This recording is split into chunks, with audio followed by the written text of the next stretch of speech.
Why is it important for us to take child predators serious?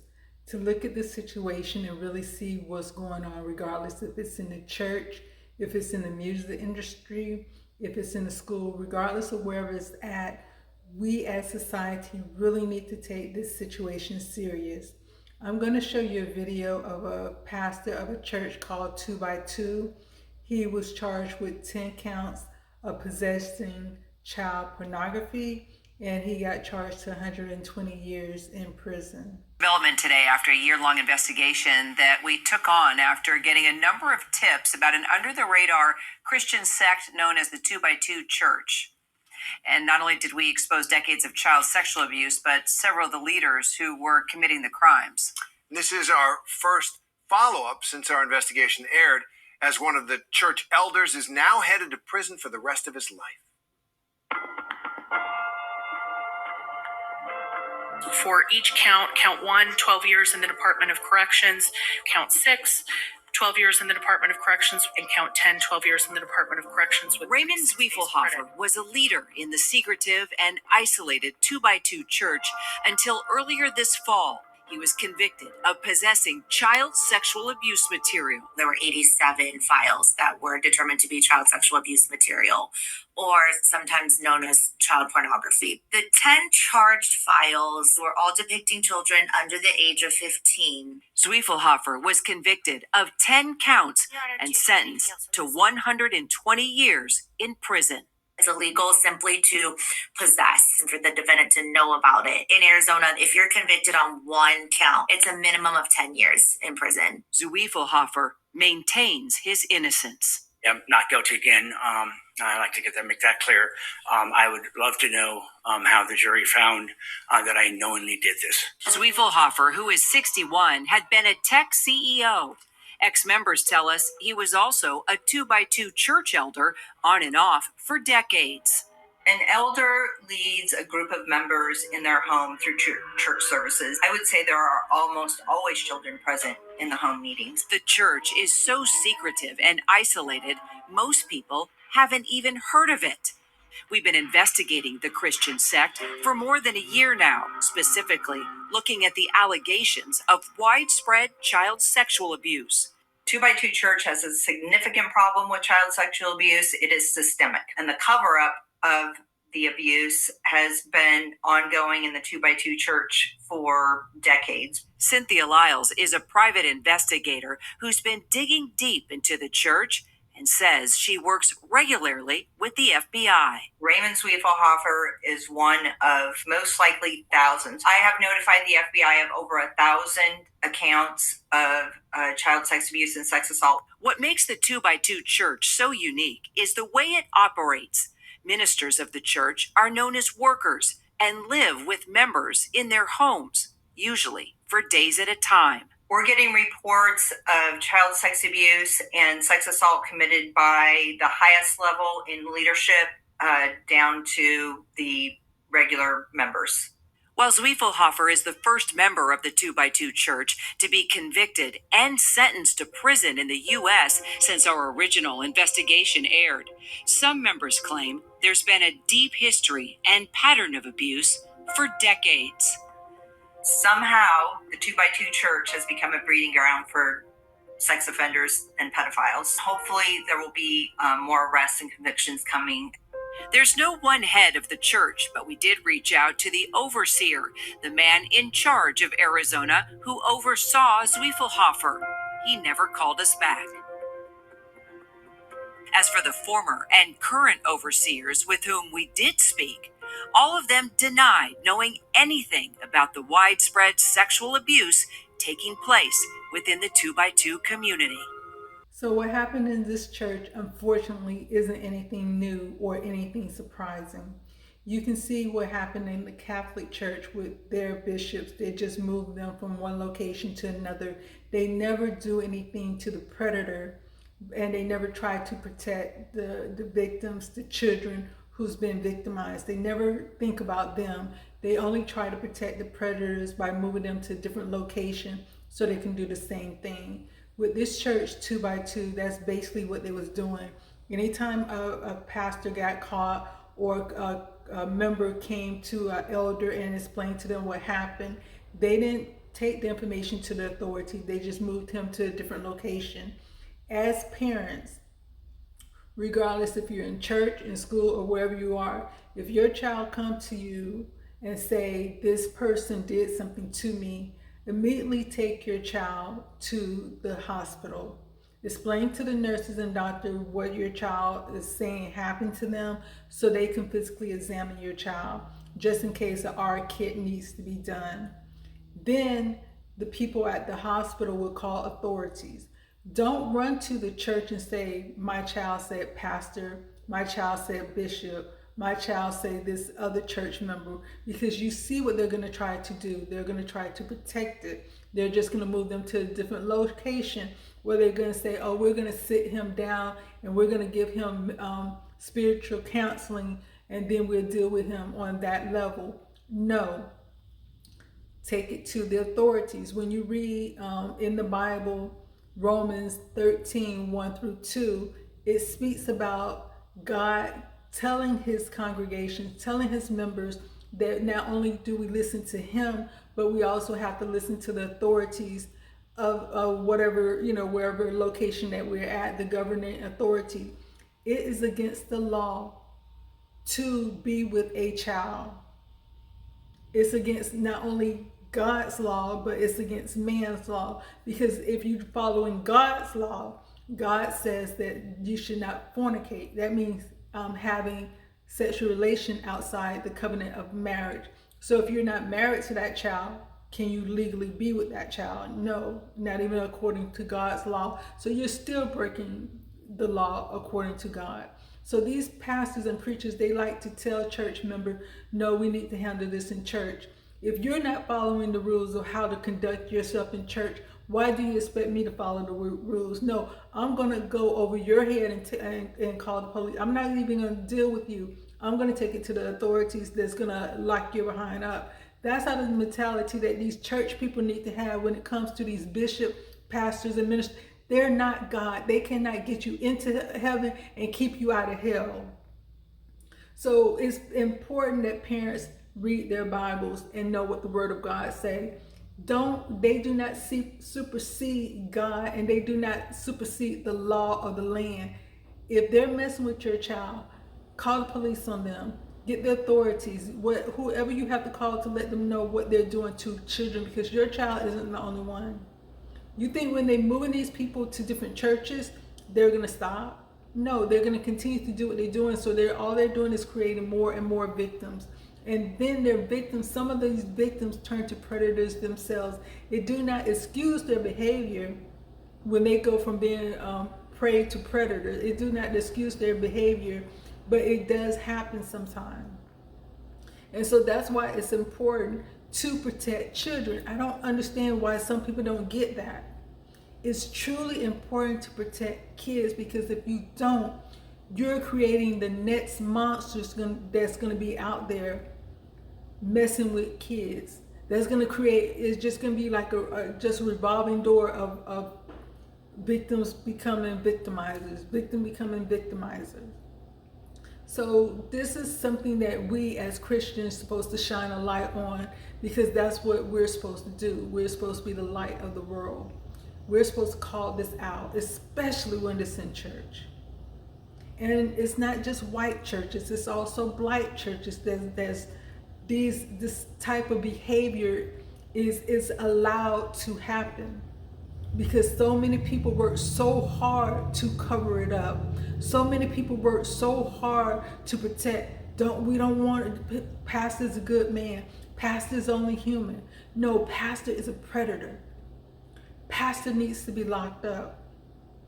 So stop making excuses for a grown man who has no self-control, but he's lying and saying he is here in this position because of God. Do you think God would put a man who has no self-control to control himself to stop messing with kids?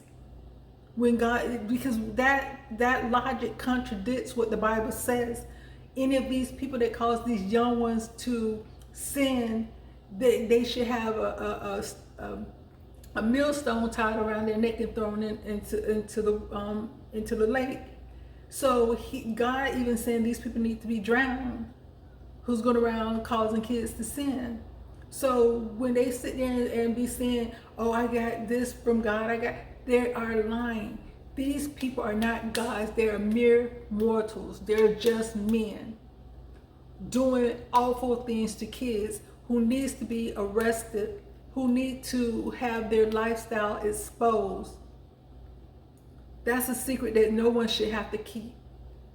And they cannot see how important it is to protect children. I'm going to share another video with you. We sat down with the FBI at the Omaha field office that's now leading the worldwide investigation. Have you ever heard of something this widespread? When we first put out the initial message requesting people provide us information, we did receive quite a bit of information. The FBI insists that anyone who experienced abuse should contact them. Let's say you arrest one person, 2 people. Is that it? The FBI focuses, in general, on bringing cases from local to global. The FBI doesn't stop at just an initial arrest. We will follow the evidence wherever it leads. We spoke to dozens of alleged victims of child sexual abuse across more than 30 states. Many of the ex-members we spoke to say that some of the church leadership knew about the abuse allegations, but didn't report any of it to the authorities. Rather than calling in the cops, alleged abusers kept on working, but in different states. The shuffling of abusers from state to state to state, from country to country to country, is common. Get the abuser out of Dodge. The belief that their one true way, their interpretation of God's law, supersedes man's. All these institutions think they're above the law because God is on their side. These institutions are havens for sexual abusers. And the child cannot protect the child. Protection so many members say they never had. There's Cheryl Owings in North Carolina, who says her abuse began when she was 7 in 1955. Laura Lee Brown in California, who says she was 9. And there's a girl in Montana whose family says she was just 2 years old. She is now 13. Sherry Autry says she was 14 when a worker named Steve Rose moved into her home. So Steve Rose moves into your house. What happened? So the first night, hey, Sherry, let's go down to the barn, tell scary stories, feed the dogs, and started kissing me. What happened next? It went from just kissing to him coming to my room at night. There was touching under the clothes. When we went to his room is when it was more explicit. And then what? He'd have me grab his penis. He'd be touching me everywhere, kissing me. You were 14, he was 28. I was a little girl. I hadn't started my period. There was nothing womanly about me. Rose stayed in Sherry's home for 2 months. She says the abuse happened every day. It took 3 years before Sherry could get the courage to tell her parents about Steve Rose, and when she did, they immediately believed her. Rose later wrote a letter to his overseer, admitting to the abuse. I would like to say and make very clear, we did not have sexual intercourse. We did kiss and touch each other intimately. This did not happen with anyone else. I did not intend to cover this up, but I did not know how to handle it other than to leave the area and beg God to forgive me. Members of the church leadership never reported Steve Rose's abuse to the police, but his overseer, Eldon Tenniswood, recognized the abuse in a letter he wrote to Rose, saying, "Remember, Stephen, at that time you were 28 years old and she was 14 years old, which would make what you did a felony." This is why I take this so serious when I talk about it. I was SA when I was 9 years old. I have recently been diagnosed to have PTSD because of the abuse I suffered, not only then, but also in being in bad relationships. And so I understand what these kids are going to go through. So just imagine if that happens to you and you get no justice, then you get no counseling, you get no type of help from it. But they're telling you to be quiet, hold it down, bottle it down, because we're trying to protect this grown man. So this child is just left with these emotions, with these feelings that they don't understand, that they don't know what to do with, and they're the ones that's suffering. And when people say don't tell, I watched the video when it's like, why tell? Don't go to authorities because they're on their side, they're on the predator side. Don't tell because they're not going to do anything. Don't tell because you don't get justice. No, you tell. Why keep that secret? You tell, you expose these people, because one thing you have to think about is that if no one speaks up about what's going on, it's going to continue to go on. But when you tell and you speak up, you might have the ability to save one person, to save two people. You have the ability to not only put this information out in the forefront, you may make it where the parents themselves say, okay, let me examine my child, let me talk to my child to let them know what is a good touch, what is a bad touch. Let my child know that it's important for them to have an open communication with me. Never keep a secret from me, because I'm your parent and my job is to protect you. If I don't know what's going on with you, I can't protect you. It might open the dialogue where a parent might notice that their child behavior changed since they started going to these meetings, after school meetings with the coach, or after school meeting with this program. Now their behavior don't change, or now they're quiet. They used to be very outgoing and now they're quiet. And then the parent can say, okay, let me talk to my child, because something may have happened to them. Because sometimes children's behavior changes, or you might see your child get more out, acting out, starting hitting people, start acting up in school, they're failing school. Sometimes it's because something may have happened to them. So it gives an opportunity to know this is real, and it's everywhere. And this gives them the opportunity to be able to speak to their kids. And then the parent might not know what to do, but if they're listening to people saying, oh, it's no point in telling because nothing's going to be done to these people, they're just going to get a slap on the hand. They're not going to jail. This is not going to happen. Then that might make the parent feel like, well, no, I'm not going to tell either. What's the point? Nothing's going to happen to them. No, tell. These type of people, they thrive on living in the dark. Shine a light on their behavior. Let the world know what they're doing.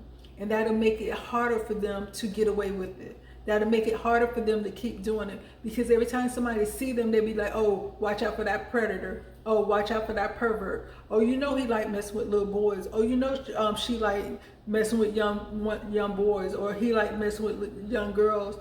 It would be out there. It would make it harder for them to continue that lifestyle. It would make it harder for them to continue that behavior. So yes, tell your child. If your child come to you and say, this person did this to me, immediately take them to the hospital to make sure they're okay physically, and make sure they're okay on a mental level. Get them counseling. And I'm not saying put them on medication. I'm saying get them counseling, let them be able to learn how to express their emotions, their feelings. Then also, these people, the emergency room people, they will get in contact with the police. They will get in contact with the authorities. Because if it's a ring that's going on where it's a bunch of people together, a cult, that's what I'm going to call it, a cult, because that's basically what it is. It's all these people got these cult-like mentalities, these groupthink mentalities. Oh, we don't want to expose mentalities. They need to all be wrapped up and judged, brought before the judge, so the judge can look at, okay, let's see what's really going on. All of them need to be up there testifying and saying, okay, this is what happened, this is what I did, this is what I know happened, but I didn't say anything. All these people need to be in brought to justice, because these kids need some type of protection. These kids need some type of justice. But as long as people keep turning a blind eye to it, these kids will continue to get hurt. And they would have to deal with it. And one day that child might become, even though that child might be have been hurt, that child might become a predator, like I said. But now they're a pediatrician. Your child going to them, your grandchild is now going to them as a doctor, but they are a mentally disturbed pediatrician because of what happened to them, because no one wanted to stand up for them. No one wanted to help them. No one wanted to make sure they get counseling. Now they're the pediatrician. Now they're the school teacher. Now they're working at a theme park. This is what you have to understand. This is what we as a society need to really think about. Where are these people at? How are these people making a living? They're going where kids are. So if you don't deal with that problem, you're not solving the problem. You're just sweeping it up under the rug, and then eventually you're going to trip over it.